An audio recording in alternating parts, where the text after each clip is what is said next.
Hi hello guys, ನಮಸ್ಕಾರ. Welcome back to my YouTube channel. So guys, ಇವತ್ತಿನ content ಏನು ಅಂತ ನಿಮಗೆ ತಮ್ಮನೇಲಿ ನೋಡಿದ ತಕ್ಷಣ ಗೊತ್ತಾಗೋಗಿರುತ್ತೆ. ಇವತ್ತಿನ ಕಂಟೆಂಟ್ ಬಂದ್ಬಿಟ್ಟು ಕಂಟೆಂಟ್ ಕ್ರಿಯೇಷನ್ ಹೇಗಿದೆ, ಯಾವ ರೀತಿ ಸ್ಟಾರ್ಟ್ ಮಾಡಿದ್ರೆ ವರ್ತಾ. ಸೊ ನಾನು ಇವಾಗ ಸ್ಟಾರ್ಟ್ ಮಾಡಬೇಕು ಅಂತಿದ್ದೀನಿ. ಸೊ ನೆಕ್ಸ್ಟ್ ಡೇಯಿಂದ ಸ್ಟಾರ್ಟ್ ಮಾಡಬೇಕು ಅಂತಿದ್ದೀನಿ, ಅಥವಾ ಇವತ್ತಿಂದ ಸ್ಟಾರ್ಟ್ ಮಾಡಬೇಕು ಅಂತಿದ್ದೀನಿ, ಅಥವಾ 2027ಗೆ ಸ್ಟಾರ್ಟ್ ಮಾಡಬೇಕು ಅಂತಿದ್ದೀನಿ. ಯಾವುದು ಬೆಸ್ಟು, ಸೊ ಯಾವ ರೀತಿ ಎಂಟರ್ ಆಗಲಿ ನಾನು ಅಂತ ಸುಮಾರು ಜನಕ್ಕೆ ಡೌಟ್ ಇರುತ್ತೆ. ಆಮೇಲೆ ಇನ್ನೂ ಕೆಲವು ಜನಕ್ಕೆ ನಾನು ಒಂದು ಕೆಲಸ ಮಾಡ್ತಾಯಿದ್ದೀನಿ ಈಗ. ಆ ಕೆಲಸದಿಂದ ಸಿಗ್ತಾ ಇರೋದೇ ನನಗೆ 18K 20K ಅಷ್ಟೇ. ಸೊ ನನಗೆ ಅದು ಎಲ್ಲಿಂದನೂ ಸಾಕಾಗ್ತಿಲ್ಲ. ನಾನೇನು ಅನ್ಕೋತಿದ್ದೀನಿ, ಇವಾಗ ಕೆಲಸನ ಕಂಪ್ಲೀಟಾಗಿ ಡ್ರಾಪ್ಔಟ್ ಮಾಡಿಬಿಟ್ಟು ನಾನು ಯೂಟ್ಯೂಬ್ ಕ್ರಿಯೇಷನು ಅಥವಾ ಕಂಟೆಂಟ್ ಕ್ರಿಯೇಷನು ಇನ್ಸ್ಟಾಗ್ರಾಮಲ್ಲಿ ಆ್ಯಕ್ಟಿವ್ ಆಗೋಣ. ಒಂದು ಸ್ವಲ್ಪ ಫಾಲೋವರ್ಸ್ ಗೇನ್ ಆದಮೇಲೆ ಒಂದು ಸ್ವಲ್ಪ ಅರ್ನಿಂಗ್ಸ್ ಜಾಸ್ತಿ ಆಗುತ್ತೆ ಅಂತ ಪ್ಲ್ಯಾನ್ ಮಾಡ್ತಾಯಿದ್ದೀನಿ.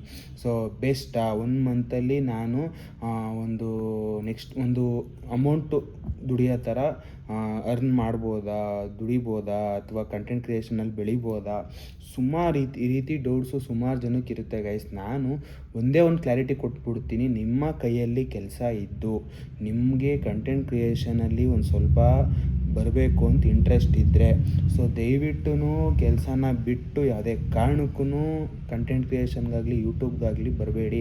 ಸೊ ಇದು ಏನಂತಕ್ಕೆ ಹೇಳ್ತಾ ಇದ್ದೀನಿ ಅಂದರೆ, ನಿಮ್ಮ ಒಳ್ಳೆಯದಕ್ಕೇನೆ. ಏನಂತಕ್ಕೆ ಅಂದರೆ, ಕಂಟೆಂಟ್ ಕ್ರಿಯೇಷನ್ ಅನ್ನೋದು ಇವಾಗ ದೊಡ್ಡ ಸಮುದ್ರದ ಥರ ಆಗ್ತಿದೆ. ಸೊ ಪ್ರತಿಯೊಬ್ಬರು ಯಾರ್ಯಾರ ಹತ್ರ ಯಾರ್ಯಾರ ಕೈಯಲ್ಲಿ ಸ್ಮಾರ್ಟ್ ಮೊಬೈಲ್ ಇದೆಯೋ ಅವರು ಪ್ರತಿಯೊಬ್ಬರೂ ಕಂಟೆಂಟ್ ಕ್ರಿಯೇಷನ್ ಮಾಡಬೇಕು ಅಂತ ಎಂಟರ್ ಆಗ್ತಿದ್ದಾರೆ. ಸೊ ದಯವಿಟ್ಟು ನಿಮ್ಮ ಒಂದು ಜಾಬು, ನಿಮ್ಮ ಒಂದು ಡೈಲಿ ಯೂಸೇಜ್ಗೆ ಒಂದಷ್ಟು ಅಮೌಂಟು ಎಲ್ಲ ಅರ್ನ್ ಆಗೋ ಥರ ಕೇಪಬಲ್ ಆಗಿದ್ದು, ಓಕೆ ನನಗೆ ಇನ್ನೂ ಟೈಮ್ ಇದೆ, 2 to 3 hours ಟೈಮ್ ಇದೆ, ಟೈಮ್ ಸ್ಪೆಂಡ್ ಮಾಡ್ಬೋದು ಯೂಟ್ಯೂಬ್ ಮೇಲಾಗಲಿ ಸೋಷಲ್ ಮೀಡಿಯಾ ಮೇಲಾಗಲಿ ಅಂತಂದಾಗ, ನೀವು ಆ ಒಂದು ಇದರಲ್ಲಿ ಒಂದು 2 hours ಟೈಮ್ ಕೊಟ್ಟು ಅಥವಾ 3 hours ಟೈಮ್ ಕೊಟ್ಟು ಯೂಟ್ಯೂಬಲ್ಲೋ ಅಥವಾ ಇನ್ಸ್ಟಾಗ್ರಾಮಲ್ಲೋ ಅಥವಾ ಎಲ್ಲ ಆಲ್ ಇನ್ ಒನ್ ಥರ ನೀವು ಕಂಟೆಂಟ್ ಕ್ರಿಯೇಟರ್ ಆದರೆ ಅದೇ ಬೆಸ್ಟ್ ಆಪ್ಷನ್ನು.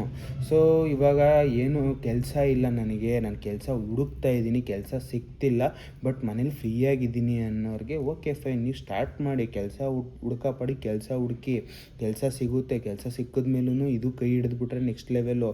ಕೆಲಸ ಸಿಗೋಷ್ಟರಲ್ಲಿ ಇದೇನಾರ ಪಾಪ್ಯುಲರ್ ಆಗಿ ನಿಮಗೆ ಒಂದು ಇವಾಗ ಯಾರೇ ಆಗಲಿ ಇವಾಗ ಕಂಟೆಂಟ್ ಕ್ರಿಯೇಷನಾಗಿ ಎಂಟ್ರಿ ಆಗಬೇಕು ಅಂದಾಗ ಅವ್ರಿಗೊಂದು ಟಾರ್ಗೆಟ್ ಅನ್ನೋದೊಂದು ಇರುತ್ತೆ. ಸೊ ನಾನು ಈ ಟಾರ್ಗೆಟ್ ರೀಚ್ ಆಗಬೇಕು, ನನಗೆ ಇಷ್ಟು ಅರ್ನಿಂಗ್ಸ್ ಆಗಬೇಕು, ಮಂತ್ಲಿ ಇಷ್ಟು ಪೇಮೆಂಟ್ ಬರಬೇಕು, ಅಥವಾ ಪ್ರಮೋಷನಿಂದ ಒಂದಿಷ್ಟು ಅಮೌಂಟು ಈ ರೀತಿ ಮಂತ್ಲಿ ಇಷ್ಟು ಅಮೌಂಟ್ ಬಂದರೆ ನಾನು ಒಂದು ಸೆಟಲ್ ಆಯ್ತೀನಿ ಲೈಫಲ್ಲಿ, ಅಥವಾ ನಾನು ಒಂದು ನಾರ್ಮಲ್ ಲೈಫ್ ಲೀಡ್ ಮಾಡ್ಬೋದು, ಅಥವಾ ಒಂದು ನೆಕ್ಸ್ಟ್ ಲೆವೆಲ್ ಒಂದು ಬೇಸಿಕ್ ಲೆವೆಲ್ ರಿಚ್ನೆಸ್ನ ಅನುಭವಿಸ್ಬೋದು ಅನ್ನೋ ಥರ ಇದ್ದರೆ, ಸೊ ಓಕೆ ಫೈನ್, ನೀವು ಕೆಲಸಕ್ಕೂ ಹೋಗ್ದಿರ ಓಕೆ ಇದರಲ್ಲೇ ಕಂಟಿನ್ಯೂ ಆಗ್ಬೋದು. ಸೊ ಎಷ್ಟೋ ಜನಕ್ಕೆ ಇವಾಗ ಏನು ಮಾಡ್ತಾ ಇರ್ತಾರೆ, ಕೆಲಸ ಬಿಟ್ಬಿಡ್ತಾರೆ, ಕಂಟೆಂಟ್ ಕ್ರಿಯೇಷನ್ ಆಗಬೇಕು ಅಂತ ಬರ್ತಾರೆ. ಸೊ ಕಂಟೆಂಟ್ ಕ್ರಿಯೇಟರ್ ಆಗಿಬಿಟ್ಟಾಗ ಆಗಿದ ತಕ್ಷಣ ನೀವೇನು ಅನ್ಕೋತೀರಾ, ಗಾಯ್ಸ್ ನೆಕ್ಸ್ಟ್ ಲೆವೆಲು ಕಂಟೆಂಟ್ ಕ್ರಿಯೇಷನು ಹಂಗೆ ಹಿಂಗೆ ಅಂತ ಸುಮಾರು ವೀಡಿಯೋಸ್ ನೋಡಿರ್ತೀರ. ಸೊ ಎಂಟ್ರಿ ಆಗಿಬಿಡ್ತೀರಾ, ಕೆಲಸನೂ ಬಿಟ್ಬಿಡ್ತೀರಾ, ಫಸ್ಟ್ ಡೇ ಸ್ಟಾರ್ಟ್ ಮಾಡ್ತೀರಾ, ನಿಮ್ಗೇನೋ ಒಂದು ಕಂಟೆಂಟ್ ಇರುತ್ತೆ, ಮುಗಿಸ್ತೀರಾ, ಎಲ್ಲ ಮಾಡಿ ಅಪ್ಲೋಡು ಮಾಡ್ತೀರಾ, ಒಂದು ಲೆವೆಲ್ಗೆ ರೀಚ್ ಔಟ್ ಆಗುತ್ತೆ. ಓಕೆ ಫೈನ್, ನನಗೆ first day next reach out ಆಯಿತು ಅಂದರೆ ಇದನ್ನೇ ನೆಕ್ಸ್ಟ್ ಡೇಗೆ ಇನ್ನೊಂದು ಸ್ವಲ್ಪ ಜಾಸ್ತಿ ಮಾಡಬೇಕು ಅಂತ ನೆಕ್ಸ್ಟ್ ಡೇಗೂ ಕಂಟೆಂಟ್ ರೆಡಿ ಇರುತ್ತೆ. 1 week ಮಾಡ್ತೀರಾ, 1 month ಆಯ್ತಿದ್ದಂಗೆ ನಿಮಗೆ ಕಂಟೆಂಟ್ ಇರಲ್ಲ. ಕಂಟೆಂಟ್ ಹುಡುಕಬೇಕು, ಕಂಟೆಂಟ್ ಕ್ರಿಯೇಟ್ ಮಾಡಬೇಕು, ಆಮೇಲೆ ಸ್ಕ್ರಿಪ್ಟ್ ಮಾಡಬೇಕು. ಕೆಲವೊಂದು ಟೈಮು ಅಂದರೆ ಯಾವ ಥರ ಕಂಟೆಂಟ್ ಕೊಡಬೇಕು ಅಂತ ಒಂದು ಬೇಸಿಕ್ ಲೆವೆಲ್ ಸ್ಕ್ರಿಪ್ಟ್ ಮಾಡ್ಕೋಬೇಕಾಗುತ್ತೆ. ಸ್ಕ್ರಿಪ್ಟ್ ಮಾಡ್ಕೊಂಡು ಆ ಲೆವೆಲ್ಗೆ ಇದಕ್ಕೆ ನೀವು ಕಂಟೆಂಟ್ ಕೊಡಬೇಕಾಗುತ್ತೆ. ಕಂಟೆಂಟ್ ಕೊಟ್ಟು ಅದಾದಮೇಲೆ ಅದರದ್ದಿಂದ ಎಡಿಟಿಂಗ್ ಆದಮೇಲೆ ಅಪ್ಲೋಡ್ ಮಾಡೋಕ್ಕೆ ಒಂದಷ್ಟು ಟೈಮ್ ಹಿಡಿಯುತ್ತೆ, ಅಪ್ಲೋಡ್ ಮಾಡಿ. ಸೊ ಈ ರೀತಿ ಎಲ್ಲ ಮಾಡಬೇಕಾದಾಗ ತುಂಬ ಟೈಮ್ ಹಿಡಿಯುತ್ತೆ, ತುಂಬ ಕಷ್ಟ ಇದೆ ಗೈಸ್. ನಾನು ಫ್ರ್ಯಾಂಕಾಗಿ ಹೇಳ್ತಾ ಇದ್ದೀನಿ, ನಾನೇನೋ ಯೂಟ್ಯೂಬ್ ಚಾನಲ್ ಮಾಡಿಬಿಟ್ಟಿದ್ದೀನಿ, ಯಾರು ಕಾಂಪಿಟೇಷನ್ಗೆ ಬರಬಾರ್ದು, ಸೊ ಯಾರ ತಲೆಯಲ್ಲೂ ಈ ಐಡಿಯಾ ಬರಬಾರ್ದು ಅಂತ ನಾನು ಹೇಳ್ತಾಯಿಲ್ಲ. ಫ್ರ್ಯಾಂಕಾಗಿ ಹೇಳ್ತಾ ಇದ್ದೀನಿ, ಕಂಟೆಂಟ್ ಕ್ರಿಯೇಟರ್ ಆಗೋಕ್ಕೆ ಸಿಕ್ಕಾಪಟ್ಟೆ ಕಷ್ಟ ಬೀಳಬೇಕು ಗೈಸ್. ಸಿಕ್ಕಾಪಟ್ಟೆ ಕಷ್ಟ ಬೀಳಬೇಕು. ಯಾವ ರೀತಿ ಅಂದರೆ, ನಿಮಗೆ ವೀಡಿಯೋ ಮಾಡಬೇಕಾದಾಗ ಒಂಚೂರು ಕಷ್ಟ ಅನಿಸಲ್ಲ. ನೀವು ವೀಡಿಯೋ ಬೇಕಾದರೆ 50 ವೀಡಿಯೋ ಬೇಕಾದರೂ ಮಾಡ್ಬೋದು, 50 ಅಲ್ಲ 100 200 ವೀಡಿಯೋ ಬೇಕಾದ್ರೂ ಮಾಡ್ಬೋದು. ಡೈಲಿ 1 ವೀಡಿಯೋ ಮಾಡ್ಬೋದು, 2 ವೀಡಿಯೋ 5 ವೀಡಿಯೋ ಕೂಡ ಮಾಡ್ಬೋದು. ಯಾಕೆ ಅಂದರೆ ವೀಡಿಯೋ ಮಾಡೋದು ಸಿಕ್ಕಾಪಟ್ಟೆ ಈಸಿ. ಒಂದು ಕಂಟೆಂಟ್ನ ತಲೆಯಲ್ಲಿ ಹಿಡ್ಕೊಂಡು ಅದ್ರ ಮೇಲೆ ವೀಡಿಯೋ ಮಾಡೋದು ಸಿಕ್ಕಾಪಟ್ಟೆ ಈಸಿ. ಕಂಟೆಂಟ್ ಕ್ರಿಯೇಷನಲ್ಲಿ ಅದೊಂದು ಫಸ್ಟ್ ಸ್ಟೆಪ್ಪು, ಅದು ಈಸಿ. ಸೆಕೆಂಡ್ ಸ್ಟೆಪ್ ಬಂದ್ಬಿಟ್ಟು ಎಡಿಟಿಂಗ್ ಹೋಗುತ್ತೆ. ಸೊ ಎಡಿಟಿಂಗ್ ಹೋದಾಗ ಇರೋದು ನಿಮಗೆ ಮೇಯ್ನ್ ಟಾಸ್ಕು. ಸೊ ಎಡಿಟಿಂಗ್ನ ನೀವು ನೆಕ್ಸ್ಟ್ ಲೆವೆಲ್ ಕೊಡಬೇಕು, ಮೀಮ್ಸ್ಗಳು ಹಾಕಬೇಕು, ಎಕ್ಸೆಟ್ರಾ ಎಕ್ಸೆಟ್ರಾ ಎಕ್ಸೆಟ್ರಾ ಎಡಿಟಿಂಗ್ ಮಾಡಬೇಕು, ಕಲರಿಂಗ್ ಮಾಡಬೇಕು, ಬೋರ್ ಹಿಡಿಸ್ಬಾರ್ದು, ಕಟ್ ಮಾಡಬೇಕು, ಶಾರ್ಪ್ ಕಟ್ ಮಾಡಬೇಕು, ಅದು ಮಾಡಬೇಕು, ಇದು ಮಾಡಬೇಕು ಅಂತ ನಿಮಗೆ ಅಲ್ಲಿ ಹೆವಿ ಅಂದರೆ ಹೆವಿ ಟೈಮ್ ಹಿಡಿಯುತ್ತೆ ಗೈಸ್. ಮೇಜರ್ ರೋಲ್ ಅಲ್ಲೇ ಇರೋದು ಎಡಿಟಿಂಗಲ್ಲಿ. ಮೇಜರ್ ಅಂದರೆ ಮೇಜರ್ ರೋಲು ಎಡಿಟಿಂಗಲ್ಲಿ ಕೂತ್ಕೊಂಡು ಆಟ ಆಡಿ ಅದಾದಮೇಲೆ ನೀವು ಅಪ್ಲೋಡಿಗೆ ಬಂದಾಗ ನೆಕ್ಸ್ಟ್ ಟಾಸ್ಕು. ಸೊ ನಿಮಗೆ ವೈಫೈ ಅಥವಾ ನೆಟ್ವರ್ಕು ಎಲ್ಲ ಸ್ಪೀಡಾಗಿದ್ದು 5Gಕ್ಕಿಂತ ನೆಕ್ಸ್ಟ್ ಲೆವೆಲು, ಆಲ್ಮೋಸ್ಟ್ ಪರ್ ಸೆಕೆಂಡ್ಗೆ ಏನಿಲ್ಲ ಅಂದರೂ 20 MB 30 MB ಸ್ಪೀಡಲ್ಲಿ ಓಡುತ್ತೆ. ನಂದು 50 MB 60 MB ಸ್ಪೀಡಲ್ಲೂ ಕೂಡ ಓಡುತ್ತೆ ಅಂದಾಗ ನಿಮಗೆ ಏನು ಒಂದು ಕ್ಲಾರಿಟಿ ವಿಡಿಯೋ ಕೊಡ್ಬೋದು. ಅದು 4K ವಿಡಿಯೋ 8K ವಿಡಿಯೋ ಗಂಟನೂ ಕೊಡ್ಬೋದು ಕ್ಲಾರಿಟಿಯಾಗಿ. ಇಫ್ ಇನ್ ಕೇಸ್ ಸ್ಪೀಡ್ ಇಲ್ಲ ಅಂದಾಗ ಹೊಡೆಯುತ್ತೆ ಹೊಡೆತ. ಸೊ ಹೊಡೆದಾಗ ನಿಮಗೆ ಅಪ್ಲೋಡ್ ಆಗಬೇಕಾದಾಗಲೇ ಹೇಳ್ತೀನಿ. ಇವಾಗ ನಾನೇ ಕೆಲವೊಂದು ವೀಡಿಯೋಸ್ನ ಅಪ್ಲೋಡ್ ಮಾಡಿದ್ದೀನಿ, 15 GB 16 GB ಅಪ್ಲೋಡ್ ಮಾಡಿದ್ದೀನಿ. ಆಲ್ಮೋಸ್ಟ್ 20 GB ಗಂಟೆ ರೀಚ್ ಔಟ್ ಆಗಿದೆ ಗೈಸ್ ನನ್ನ ವೀಡಿಯೋಸ್ ಕೆಲವೊಂದು. ಸೊ 20 GB ಅಪ್ಲೋಡ್ ಮಾಡಬೇಕಾದಾಗ ಇರೋ ಟಾಸ್ಕು ನಿಮಗೆ ನೆಕ್ಸ್ಟ್ ಲೆವೆಲ್ ಟಾಸ್ಕು. ಹೆಂಗೆ ಅಂದರೆ ಒಂದೊಂದ್ಸತಿ ನೆಟ್ವರ್ಕ್ ಸಿಗೋಲ್ಲ, ನೆಟ್ವರ್ಕ್ ಸಿಕ್ಕಿದಾಗ ಅಪ್ಲೋಡ್ ಸ್ಪೀಡಾಗಿ ಆಗೋಲ್ಲ, ಅಪ್ಲೋಡ್ ಸ್ಪೀಡಾಗಿ ಆಗಬೇಕಾದಾಗ ನೆಟ್ವರ್ಕ್ ಸಿಗೋಲ್ಲ. ಕೆಲವೊಂದು ಟೈಮು ನಿಮ್ಗೊಂದು ಟಾರ್ಗೆಟ್ ಇರುತ್ತೆ, ನಾನು 8 o'clock ಅಷ್ಟರಲ್ಲಿ ಇದು ಅಪ್ಲೋಡ್ ಆಗಲೇಬೇಕು ಅಂತ. 7:30 ಆದ್ರೂ ಇನ್ನೂ 70% 80% ಇರುತ್ತೆ, ಇನ್ನು 30 ನಿಮಿಷದಲ್ಲಿ ಆಗ್ಬಿಡ್ಬೇಕು. ಬಟ್ ಅದು ಏನಾಗುತ್ತೆ ಇವಾಗ ಅಪ್ಲೋಡು 100% ಆದಮೇಲೆ ಪ್ರೋಸೆಸಿಂಗ್ ತಗೊಳುತ್ತೆ.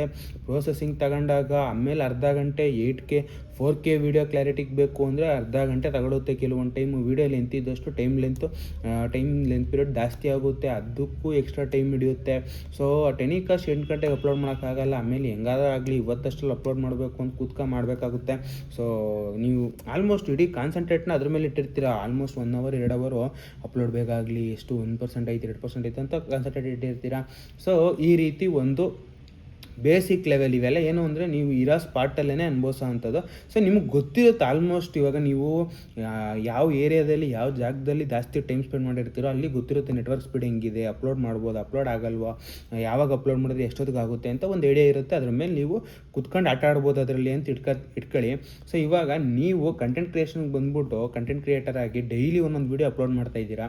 ಓಕೆ ಫೈನ್, ನಿಮಗೆ 1 month 2 months ಕ್ಲಿಯರಾಗಿ ನೀವು ಇರೋ ಸ್ಪಾಟಲ್ಲೇ ವೀಡಿಯೋ ಕ್ರಿಯೇಟ್ ಮಾಡಿ, ಜನ್ರೇಟ್ ಮಾಡಿ, ಎಡಿಟಿಂಗ್ ಮಾಡಿ, ಕಂಟೆಂಟ್ ಕ್ರಿಯೇಟ್ ಮಾಡಿ, ಎಲ್ಲ ಮಾಡಿ ಅಪ್ಲೋಡು ಮಾಡ್ತೀರಾ. 2 months ಕರೆಕ್ಟ್ ಟೈಮು ಲೆಂತ್ನ ಮೇಂಟೈನ್ ಮಾಡಿರ್ತೀರಾ, ಒಂದಿನೂ ಬ್ರೇಕ್ ಮಾಡಿರಲ್ಲ, ಎಲ್ಲ ಅಪ್ಲೋಡ್ ಮಾಡಿ ಕರೆಕ್ಟಾಗಿ ನಡೀತಾ ಇರುತ್ತೆ.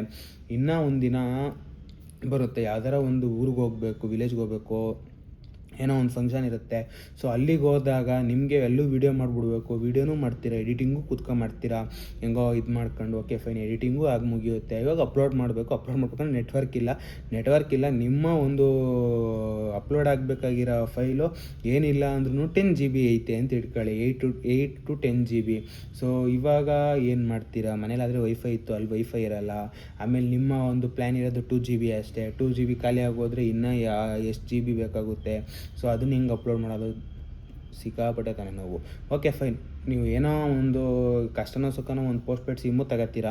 ಪೋಸ್ಟ್ಪೇಯ್ಡ್ ಸಿಮ್ ತಗೊಂಡು ಆಲ್ಮೋಸ್ಟ್ ಅನ್ಲಿಮಿಟೆಡ್ ಇದು ಕೊಟ್ಟಿರ್ತಾರೆ, ಅಥವಾ ಒಂದು ಸ್ವಲ್ಪ ಜಾಸ್ತಿ ಆದರೆ ಪೇ ಮಾಡ್ಕೊಂಡ್ರೆ ಆಯಿತು, ನನಗೆ ಇದು ಇಂಪಾರ್ಟೆಂಟು ಅಂದ್ಬಿಟ್ಟು ಅಪ್ಲೋಡು ಮಾಡ್ತೀರಾ. ನೆಟ್ವರ್ಕ್ ಸಿಗಬೇಕಲ್ಲ ಆ ಜಾಗದಲ್ಲಿ, ನೆಟ್ವರ್ಕ್ ಹುಡ್ಕೊಂಡು ಹೋಗಿ ನೆಟ್ವರ್ಕ್ ಎಲ್ಲಿ ಸ್ಪೀಡಾಗಿ ಸಿಗುತ್ತೆ ಅಲ್ಲಿ ನಿಂತ್ಕೊಂಡು ಅಪ್ಲೋಡ್ ಮಾಡಿ. ಸೊ ಈ ರೀತಿ ಎಲ್ಲ ಅನುಭವಿಸ್ಬೇಕಾಗುತ್ತೆ ಕಂಟೆಂಟ್ ಕ್ರಿಯೇಷನಲ್ಲಿ. ಸೊ ಅದಕ್ಕೋಸ್ಕರ ಹೇಳ್ತಿದ್ದೀನಿ, ಇರೋ ಕೆಲಸನ ಕಳ್ಕೊಬೇಡಿ. ಕೆಲಸ ಇಲ್ಲ ಅಂದರೆ ಓಕೆ ಫೈನ್, ನೀವು ಇದರಲ್ಲೇ ನನ್ನ ಭವಿಷ್ಯ ರೂಪಿಸ್ಕೋಬೇಕು ಅಂದರೆ ಕೆಲಸ ಸಿಗ್ತಾ ಇಲ್ಲ ಅನ್ನೋರಿಗೆ ಆರಾಮಾಗಿ ಇದನ್ನು ಮಾಡ್ಕೊಂಡು ಯಾವ್ದಾರ ಇಂಟರ್ವ್ಯೂಗಳನ್ನೂ ಅಟೆಂಡ್ ಮಾಡ್ಕೊಂಡು. ಇವಾಗ ಇಂಟರ್ವ್ಯೂ ಅಂದರೆ ಗೈಸ್ ಆಲ್ಮೋಸ್ಟ್ ಒಂದು 2 to 3 hours ಇರುತ್ತೆ, ಮ್ಯಾಕ್ಸ್ ಟು ಮ್ಯಾಕ್ಸ್ 5 hours ಇರುತ್ತೆ. ಅದನ್ನು ನೀವು ಪ್ಲ್ಯಾನ್ ಮಾಡ್ಕೊಂಡು, ಸೊ ಓಕೆ ನಾನು ಇವಾಗ ಹೋದರೆ 5 hours ಪ್ಯಾಕ್ ಆಯ್ತೀನಿ, ಸೊ ಈಗಿನ ಕಂಟೆಂಟ್ನ ನಾನು ಮುಗಿಸ್ಬಿಡ್ಬೇಕು, ಇವತ್ತಿನ ಕಂಟೆಂಟ್ನ ನಾನು ಕೊಟ್ಬಿಡ್ಬೇಕು ಅಂತ ಪ್ರೀವಿಯಸ್ 2 to 3 days ಬ್ಯಾಕೇ ಪ್ರಿಪೇರ್ ಆಗಿ ನೀವು ಅದನ್ನೊಂದು ವೀಡಿಯೋನ ವೀಡಿಯೋನ ಕಂಟೆಂಟ್ನ ಕ್ರಿಯೇಟ್ ಮಾಡಿಬಿಟ್ಟು ಅವತ್ತಿಂದಕ್ಕೆ ಅಪ್ಲೋಡ್ ಮಾಡಿ, ಅಂದರೆ ಟೈಮಿಂಗ್ ಸೆಟ್ ಮಾಡಿ ಬಿಟ್ಬಿಟ್ರೆ, ಶೆಡ್ಯೂಲ್ ಮಾಡಿಬಿಟ್ಬಿಟ್ರೆ ಅದು ಆಟೋಮೆಟಿಕ್ಕಾಗಿ ಅಪ್ಲೋಡ್ ಆಯ್ತಿರುತ್ತೆ.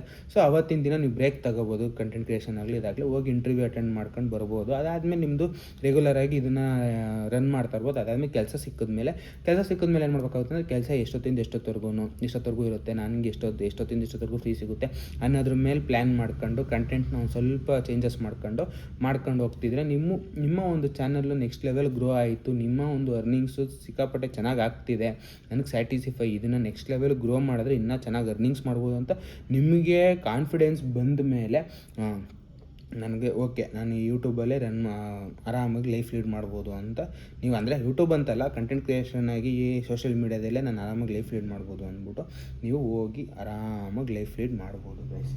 ಸೊ ಈ ರೀತಿ ಪ್ಲ್ಯಾನ್ ಮಾಡ್ಕೊಳ್ಳೋದು ತುಂಬ ಬೆಸ್ಟು. ಸೊ ಸುಮ್ಮನೆ ಇವಾಗ ನಾನು ಕೆಲವೊಂದು ರೀಲ್ಸ್ ನೋಡ್ತೀನಿ ಗಾಯ್ಸ್, ಏನು ಗೊತ್ತಾ, ಒಬ್ಬರು ಅವರೇ ಯೂಟ್ಯೂಬರು ಏನಿಲ್ಲ ಅಂದರೂ ತಿಂಗ್ಳಿಗೆ 50 ಲಕ್ಷ ದುಡಿತಾರೆ, 10 ಲಕ್ಷ ದುಡಿತಾರೆ, 5 ಲಕ್ಷ ದುಡಿತಾರೆ, 2 ಲಕ್ಷ ದುಡಿತಾರೆ ಅಂದಿದ ತಕ್ಷಣ ಎಷ್ಟೋ ಜನ ಮೋಟಿವೇಟ್ ಆಗ್ಬಿಡ್ತೀರಾ. ವಾವ್, 2 ಲಕ್ಷ, ನನಗೇನಿಲ್ಲ 1 ಲಕ್ಷ, ತಿಂಗ್ಳಿಗೆ 1 ಲಕ್ಷ ದುಡಿದು ಸಾಕು, ಇವನು ಯಾವನು ಬೆಳಗ್ಗೆಯಿಂದ ರಾತ್ರಿವರೆಗೂ ದುಡಿಸ್ಕೊತಾನೆ ಆರಾಮಾಗಿ ಒಂದು 20,000 ಕೊಡ್ತಾನೆ, ಅದ್ರ ಬದಲು ನಾನು ಇದೇ ಒಂದು ನಾಲೆಡ್ಜ್ನ ಅಲ್ಲಿ ಅಪ್ಲೈ ಮಾಡಿಬಿಟ್ರೆ ಹೆಂಗೆ ಹೋಗ್ಬಿಡ್ಬೋದು ಗೈಸ್. ಪ್ರತಿ ಒಂದು ಕೆಲಸದಲ್ಲೂ ಅದರದ್ದೇ ಆದ ಶ್ರಮ ಇರುತ್ತೆ. ಸೊ ಯಾವುದೂ ನೀವು ಕೂತಿದ್ದ ಜಾಗದಲ್ಲಿ ಮಾಡೋಕ್ಕಾಗಲ್ಲ. ಸಿಂಪಲ್ಲು, ನಾನಿವಾಗ ಒಂದು ವೀಡಿಯೋ ಕ್ರಿಯೇಟ್ ಮಾಡ್ತಾಯಿದ್ದೀನಿ, ನಾನೇ ಕುಂತಿದ್ದ ಜಾಗದಲ್ಲಿ ವೀಡಿಯೋ ಮಾಡ್ಕೊಂಡೆ 5,000, 5,500, 6,000 ಸಬ್ಸ್ಕ್ರೈಬರ್ಸ್ ಮಾಡಿರ್ತೀನಿ ಅಂತ ನಿಮ್ಮ ಮನಸ್ಸಲ್ಲಿ ಒಂದು ಬರ್ಬೋದು ಥಾಟ್ಸು. ಬಟ್ ಇದಾದಮೇಲೆ ನಾನು ಏನು ಮಾಡ್ತಾಯಿದ್ದೀನಿ, ನಾನು ಫ್ರೀಯಾಗಿಲ್ವಲ್ಲ. ಸೊ ಫ್ರೀಯಾಗಿದ್ದಿದ್ರೆ ಇನ್ನು ನೆಕ್ಸ್ಟ್ ಲೆವೆಲು ಕೊಡ್ತಿದ್ದೆ ಕಂಟೆಂಟ್ನ. ನನ್ನ ಲೈಫಲ್ಲಿ 100% ಫ್ರೀ ನಾನು, ಅಥವಾ ಏನೋ ಒಂದು 10-20% ಅಷ್ಟೇ ಬ್ಯುಸಿ, ಇನ್ನು ಮಿಕ್ಕಿದ್ದು ಆರಾಮಾಗಿ 8 to 10 hours ಫ್ರೀಯಾಗಿರ್ತೀನಿ, ಆರಾಮಾಗಿ ಓಡಾಡ್ಬೋದು, ಆರಾಮಾಗಿ ಸುತ್ತಾಡ್ಬೋದು, ನನಗೆ ಯಾವ ಥರ ಟೆನ್ಷನ್ ಇಲ್ಲ, ಪ್ರೆಷರು ಇಲ್ಲ ಅಂತಂದಾಗ ಇನ್ನೂ ಬೇರೆ ಲೆವೆಲು ಕೊಡ್ತಿದ್ದೆ ಕಂಟೆಂಟ್ನ. ಬಟ್ ನನಗೆ ಹಂಗಲ್ಲ, ನನಗೆ ಇನ್ನೂ ಒಂದು 2-3 ಪ್ರಾಜೆಕ್ಟ್ ಇದೆ, ಇದೊಂದಿದೆ, ಬಿಸ್ನೆಸ್ ಇದೆ, ಇನ್ನೂ ಒಂದು ಬಿಸ್ನೆಸ್ ರನ್ ಆಗ್ತಿದೆ, ಇನ್ನೊಂದು ಬಿಸ್ನೆಸ್ ಪ್ಲ್ಯಾನಿಂಗ್ ನಡೀತಿದೆ, ಇನ್ನೂ ಒಂದು ಪ್ರಾಜೆಕ್ಟ್ ನಡೀತಿದೆ, ಫಿಲಮ್ ಪ್ರಾಜೆಕ್ಟ್ 1-2 ಕಡೆ ನಡೀತಿದೆ. ಸೊ ಇದೆಲ್ಲ ಒಂದು ಸ್ವಲ್ಪ ನಾನು ಎಲ್ಲಾದ್ರ ಕಡೆ ಕಾನ್ಸಂಟ್ರೇಟ್ ಮಾಡ್ತಾ ಇರೋದ್ರಿಂದ ನನಗೆ ಸಿಗ್ತಾ ಇರೋದೇ ಟೈಮು ಸಿಕ್ಕಾಪಟ್ಟೆ ಲಿಮಿಟೆಡ್ಡು. ಸೊ ಲಿಮಿಟೆಡ್ ಟೈಮಲ್ಲಿ ನನಗೆ ಏನು ಬೆಸ್ಟ್ ಕೊಡ್ಬೋದೋ ಅದನ್ನು ಕೊಡ್ತಾಯಿದ್ದೀನಿ. ಸೊ ಅದಕ್ಕೆ ಜನ ತುಂಬ ಚೆನ್ನಾಗಿ ಸಪೋರ್ಟ್ ಮಾಡ್ತಿದ್ದಾರೆ. ಆಲ್ಮೋಸ್ಟ್ ಎಷ್ಟೋ ಜನ ಸಬ್ಸ್ಕ್ರೈಬ್ ಆಗಿರ್ತಾರೆ, ಎಷ್ಟು ವ್ಯೂಸ್, ಆಲ್ಮೋಸ್ಟ್ 500-600 ವ್ಯೂಸ್ ಕಂಟನೂ ಹೋಗ್ತಿದೆ ನಂದು. ಪರವಾಗಿಲ್ಲ, ಇನ್ನು ನೆಕ್ಸ್ಟ್ ಬರ್ತಾ ಒಂದು ಸ್ವಲ್ಪ ಫ್ರೀ ಮಾಡ್ಕೊಂಡು ಆದಷ್ಟು ಕಂಟೆಂಟ್ ಕ್ರಿಯೇಷನ್ ಕಡೆ ಒಂದು ಸ್ವಲ್ಪ ಕಾನ್ಸಂಟ್ರೇಟ್ ಮಾಡೋಣ ಅಂತ ಪ್ಲ್ಯಾನ್ ಮಾಡ್ತಾಯಿದ್ದೀನಿ. ಬಟ್ ನನ್ನ ಒಂದು ಶೆಡ್ಯೂಲ್ ಪ್ಯಾಕ್ ಆಗೋಗಿದೆ ಆ ರೇಂಜ್ಗೆ. ನೋಡೋಣ ಯಾವಾಗ ಟೈಮ್ ಸಿಗುತ್ತೋ ಆವಾಗ 100% ನಮಗೆ ಇನ್ನೂ ಒಳ್ಳೆ ಕಂಟೆಂಟ್ಗಳು ಕೊಡೋಕ್ಕೆ ಟ್ರೈ ಮಾಡ್ತೀನಿ. ಅದು ಬಿಟ್ಟರೆ ಕಂಟೆಂಟ್ ಕ್ರಿಯೇಷನಲ್ಲಿ ಯಾವುದಕ್ಕೂ ಸೇಫರ್ ಸೈಡ್ಗೆ ನಿಮ್ದು ಏನಾದರೂ ಬೇರೆ ಬಿಸ್ನೆಸ್ ರನ್ ಆಗ್ತಿದ್ರೆ ಓಕೆ ಫೈನ್, ನಾನು ಆರಾಮಾಗಿ ಅರ್ನಿಂಗ್ ನಡೀತಿದೆ ಅಂದಾಗ ನೀವು ಒಂದು ಕಂಟೆಂಟ್ ಕ್ರಿಯೇಷನ್ಗೆ ಬರೋದು ಬೆಸ್ಟು. ಅದು ಬಿಟ್ಟು ಇನ್ನೊಂದೇನು ಅಂದರೆ, ನಂದು ಏನೂ ಇಲ್ಲ, ಏನೂ ನಡೀತಾ ಇಲ್ಲ, ಏನು ಕೈ ಹಾಕಿದ್ರೂ ಹೋಯ್ತಾ ಇಲ್ಲ. ನಾನು ಎಷ್ಟೋ ಕಡೆ ಜಾಬ್ಗೆ ಅಪ್ಲೈ ಮಾಡಿದ್ದೀನಿ, ಎಷ್ಟೋ ಕಡೆ ಎಕ್ಸಾಮಿಗೆ ಅಪ್ಲೈ ಮಾಡಿದ್ದೀನಿ.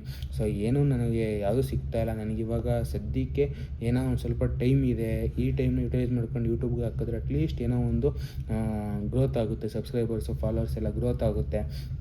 ಅದಾದಮೇಲೆ ಇನ್ನೂ ಒಂದು ಸ್ವಲ್ಪ ಅರ್ನಿಂಗ್ಸು ಆಮೇಲೆ ಮಾಡ್ಕೋಬೋದು. ಆ ರೀತಿ ಪ್ಲ್ಯಾನಿಂಗ್ ಇದ್ದರೆ ಆರಾಮಾಗಿ ಮಾಡ್ಕೊಂಡು ಇನ್ನೂ ಒಂದು ಕೆಲಸ, ಜಾಬ್ ಹುಡ್ಕೋದು, ಎಕ್ಸಾಮ್ ಬರೆಯೋದು, ಇದನ್ನೂ ಮಾಡ್ಕೊಂಡು 2 ಅಥವಾ 3 ಕೆಲಸನ ಬ್ಯಾಲೆನ್ಸಿಂಗ್ ಮಾಡ್ಕೊಂಡು ಹೋಗಿ. ಸೊ ಆರಾಮಾಗಿ ಬೆಳಿತೀರ. ಎಲ್ಲರೂ ದುಡ್ಡು ಮಾಡೋಕ್ಕೋಸ್ಕರನೇ ಎಲ್ಲ ಪ್ಲ್ಯಾಟ್ಫಾರ್ಮ್ಗೂ ಬರೋದು. ಸೊ ಯಾರೂ ಬರಬೇಡಿ, ನಾನು ಯಾವುದೇ ಕಾರಣಕ್ಕೂ ಬರಬೇಡಿ ಅಂತ ಹೇಳಲ್ಲ. ಸೊ ಬನ್ನಿ, ಕನ್ನಡ ಕ್ರಿಯೇಟರ್ಸ್ ಅಂತೂ ಇನ್ನೂ ಬರಬೇಕು, ಇನ್ನೂ ಜಾಸ್ತಿ ಆಗಬೇಕು. ಎಲ್ಲರದೂ ಆಲ್ಮೋಸ್ಟು 1 ಮಿಲಿಯನು, 1 ಲ್ಯಾಕಿಂದ ಹಿಡಿದು 1 ಮಿಲಿಯನ್ವರೆಗೂ ಆರಾಮಾಗಿ ಆಗಬೇಕು ಸಬ್ಸ್ಕ್ರೈಬರ್ಸ್. ಎಲ್ಲರೂ ಬೆಳೆಯೋಣ, ಜೊತೆಗೆ ಬೆಳೆಯೋಣ ಅಂತ ಹೇಳ್ತಾ ಬನ್ನಿ ಗೈಸ್. ಈ ವಿಡಿಯೋಲಿ ನಿಲ್ಲಿಸ್ತಾ ಇದ್ದೀನಿ. ಇಫ್ ಇನ್ ಕೇಸ್ ಯೂಸ್ಫುಲ್ ಆಗಿರೋ ದಯವಿಟ್ಟು ಲೈಕ್ ಮಾಡಿ, ಶೇರ್ ಮಾಡಿ ಅಂತ ಹೇಳ್ತಾ love you guys. Lots of take care guys. Bye, signing off guys.